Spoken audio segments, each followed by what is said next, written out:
the story of Emperor Nero and the persecution of Christians. Nero became emperor at the young age of 16, following the death of his stepfather, Emperor Claudius. His early reign was influenced by powerful advisors, particularly his mother, Agrippina the Younger. However, as he grew older, Nero sought to assert his independence, leading to conflicts with those who had helped him ascend to power. On July 18, 64 AD, a catastrophic fire broke out in Rome, raging for 6 days and destroying much of the city. The aftermath was devastating, and many believed Nero had started the fire to clear land for his grand building projects, including a lavish palace known as the Domus Aurea. To deflect blame from himself, Nero sought a scapegoat. He turned his attention to the Christians, a small and often misunderstood sect that had been growing in number but was still relatively obscure in Roman society. In response to the fire, Nero accused Christians of arson. This marked the beginning of a brutal campaign against them. Tacitus, a Roman historian, provides a harrowing account of this persecution. Christians were subjected to horrific punishments, including being torn apart by dogs, crucified, or burned alive to serve as living torches to light Nero's gardens at night. Nero's persecution of Christians, particularly following the Great Fire of Rome in 64 AD, was marked by extreme brutality and public spectacle. Here are the key aspects of how he persecuted Christians. 1. Scapegoating after the fire. After the Great Fire, which devastated large parts of Rome, Nero needed to deflect blame from himself. He accused Christians of starting the fire, using them as a scapegoat to appease the angry populace. Several notable figures associated with early Christianity faced persecution and martyrdom.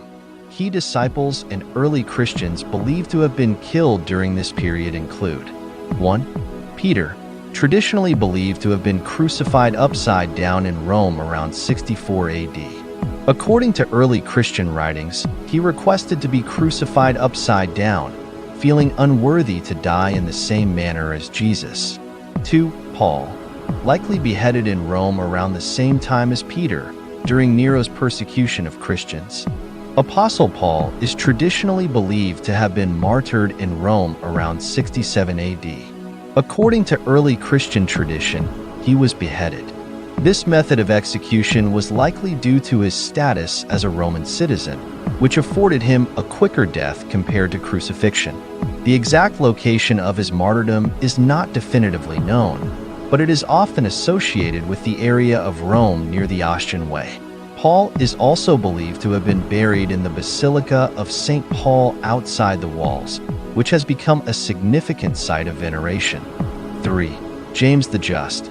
While his death is often attributed to an earlier period, some traditions suggest he was killed around the time of Nero's rule. These figures exemplified the harsh realities faced by early Christians under Nero's regime, especially following the Great Fire of Rome in 64 AD, which led to intensified persecution. 2. Public executions. Nero organized gruesome public executions. Christians were subjected to various tortures, including a crucifixion. Many were executed by being nailed to crosses. A burning. Some were set on fire to serve as torches for Nero's garden parties. Animal attacks. Christians were thrown to wild beasts in arenas where they were mauled in front of cheering crowds. 3. Torture and imprisonment. Many Christians were arrested, tortured for information, and executed. The methods of torture included a whipping and beating, forced labor in brutal conditions. 4. Public spectacles. Nero turned executions into public spectacles. These events drew large crowds, serving as entertainment while simultaneously instilling fear in the general population. 2. Public executions.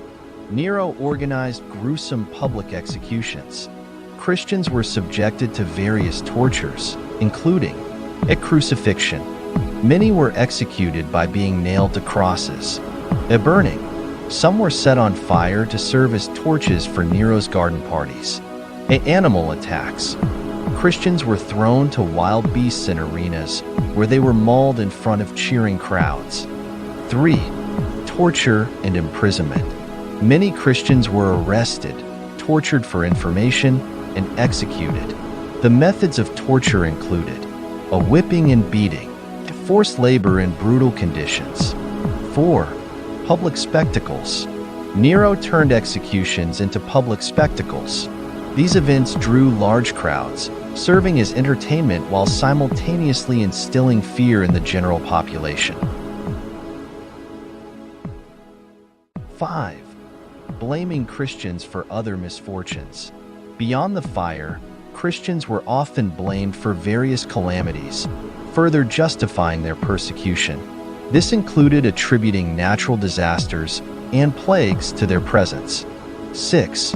Psychological warfare. The persecution was also aimed at instilling fear among the Christian community and discouraging others from converting. The brutality of the punishments served as a warning to anyone considering the Christian faith. 7. Lack of legal protections. Christians had little legal recourse during this time. The Roman legal system did not protect them, and accusations from powerful figures like Nero often led to swift and violent repercussions.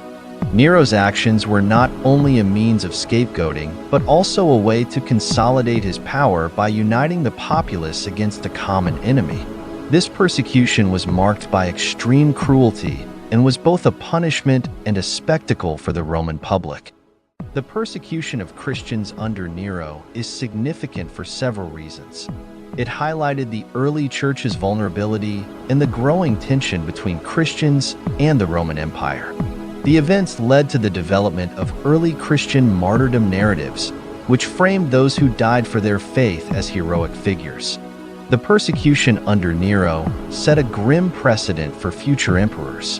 While it was not systematic and varied in intensity, it instilled fear among Christians and created an environment of suspicion. Over the following decades, other emperors would also target Christians, often using them as scapegoats during times of crisis.